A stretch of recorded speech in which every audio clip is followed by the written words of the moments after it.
আজকে আমরা quick sort নিয়ে আলোচনা করব। কুইক সর্ট করার আগেই প্রথমে আমরা জেনে নিব যে কুইক সর্টের পিছনে আইডিয়াটা কি, অর্থাৎ কুইক সর্ট কীভাবে কাজ করে। এক কথায় বলতে গেলে কুইক সর্টের বেস আইডিয়াটা কি। আমরা একটা এক্সাম্পলের মাধ্যমে এটা বোঝার চেষ্টা করি।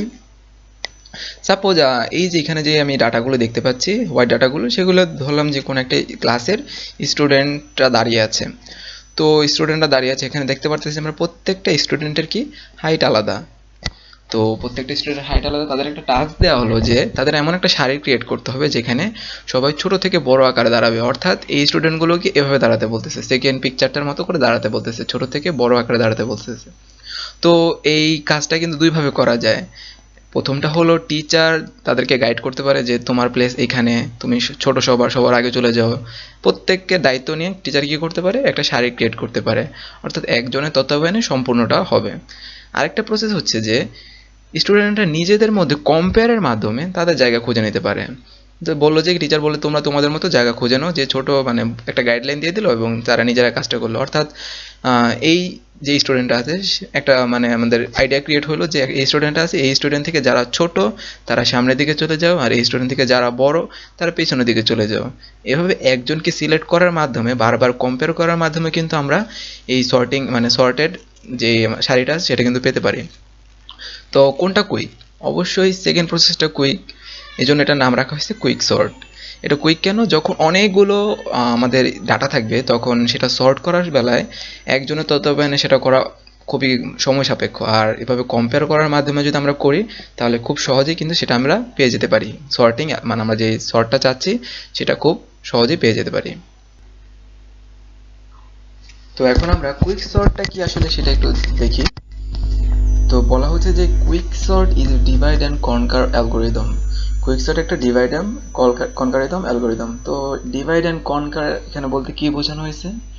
এটা বোঝানো হয়েছে যে মানে কোনো একটা বড় প্রবলেম আমাদের মানে ক্রিয়েট হয়েছে, তো সেই বড় প্রবলেমটা বা আমরা যদি সলিউশন করতে চাই তাহলে সেটা আমাদের একার পক্ষে করা পসিবল না বা সময় সাপেক্ষ।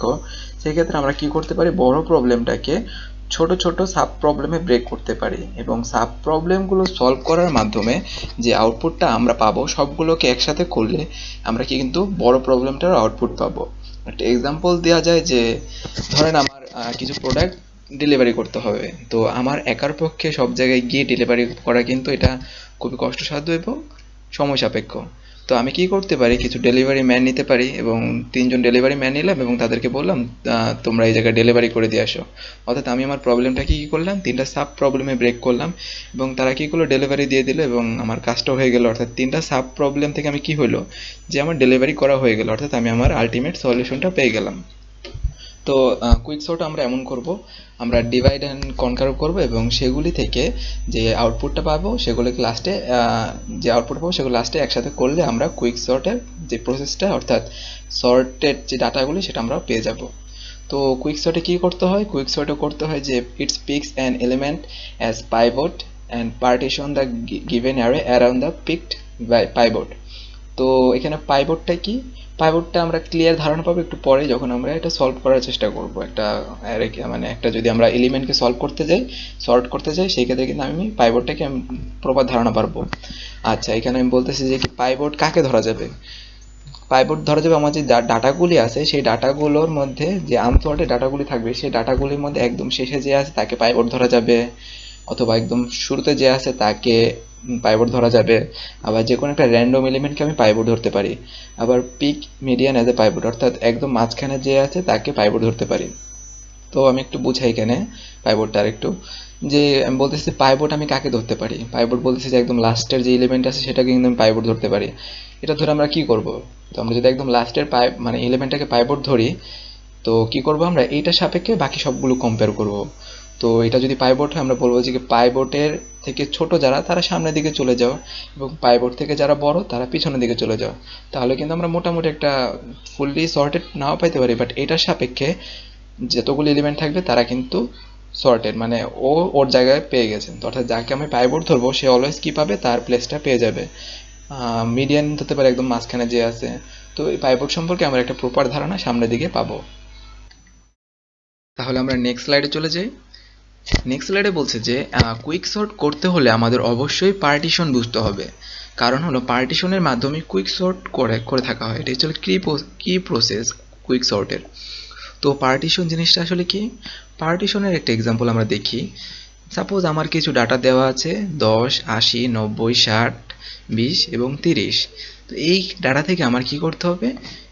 একটা সর্টেড এলিমেন্ট বের করতে হবে। সর্টেড এলিমেন্ট বলতে কি বোঝানো হচ্ছে? অর্থাৎ আমি এমন একটা এলিমেন্ট বের করব যার আগের সবগুলো ভ্যালু তার থেকে ছোট এবং যেই সর্টেড ভ্যালুটা আছে তার পরের ভ্যালুগুলো তার থেকে বড়। অর্থাৎ এখানে আমি 10 কেন নিলাম? এই এলিমেন্টগুলোর মধ্যে সর্টেড ভ্যালু কত? 10। কেন? কারণ হলো আপনি খেয়াল করবেন যে 10-এর পরে যতগুলো ভ্যালু আছে সেগুলো কিন্তু কি 10 থেকে বড়। আর 10-এর আগে যেহেতু কোনো ভ্যালু নাই, তার মানে কি 10 শুরুতে আছে। সেকেন্ড একটা আমি দেখি যে এখানে কে সর্টেড এলিমেন্ট, এখানে কিন্তু সর্টেড এলিমেন্ট 9। কারণ হলো 9-এর থেকে যতগুলো এলিমেন্ট আছে এখানে সবগুলো কিন্তু 9 থেকে ছোট এবং তারা কিন্তু 9-এর আগে আছে। 9-এর পরে কোনো ভ্যালু নেই, তার মানে কি সর্টেড ভ্যালু হচ্ছে কি 9। এই রোতে আমরা দেখি যে সর্টেড এলিমেন্টকে, এখানে সর্টেড এলিমেন্ট 10। কিভাবে? দেখেন যদি 10 হয় তাহলে 10-এর আগে যতগুলো এলিমেন্ট আছে সবাই কিন্তু 10-এর থেকে ছোট হইতে হবে। হ্যাঁ, সবাই কিন্তু 10-এর থেকে ছোট। আবার 10-এর পরে যতগুলো ভ্যালু আছে সবাই কিন্তু 10 থেকে বড়। তাহলে আমরা বলতে পারি 10 সর্টেড এলিমেন্ট। তার আশেপাশের এলিমেন্টগুলি কি সর্টেড আছে কিনা সেটা আমার দেখার বিষয় না পার্টিশনের বেলায়। অর্থাৎ আমার এমন একটা এলিমেন্ট বের করে ফেলতে হবে যেটা কি সর্টেড হইতে হবে। তো আমরা এখানে যে কোনো একটা এলিমেন্ট নিয়ে দেখি সেটা কি সর্টেড কিনা। 10 কিন্তু সর্টেড। তো আমরা একটা 90 নিয়ে চেক করি এটা কি সর্টেড কিনা। 90, হ্যাঁ 90 মানে এখানে কিন্তু সর্টেড না। কারণ হলো আমরা জানি যে 90-এর আগের ভ্যালুগুলি কি হইতে হবে? ছোট হইতে হবে। হ্যাঁ, 90-এর আগের ভ্যালুগুলো কিন্তু 90 থেকে ছোট ছোট, কিন্তু 90-এর পরের ভ্যালুগুলি কি হতে হবে? 90 থেকে অবশ্যই বড় হতে হবে যদি এটা 90 সর্টেড এলিমেন্ট হইতে হয়। কিন্তু এখানে দেখতে পাচ্ছি যে 90-এর পরের ভ্যালুগুলো 90 থেকে ছোট, বড় না। তাহলে আমরা এখানে 90-কে সর্টেড এলিমেন্ট বলতে পারি না। যেই সর্টেড এলিমেন্ট আমরা পেয়ে গেছি, যেমন এখানে 10 পাইছি, তার আগের এলিমেন্টগুলো কি আমার সর্টেড আছে কিনা সেটা আমার দেখার বিষয় না।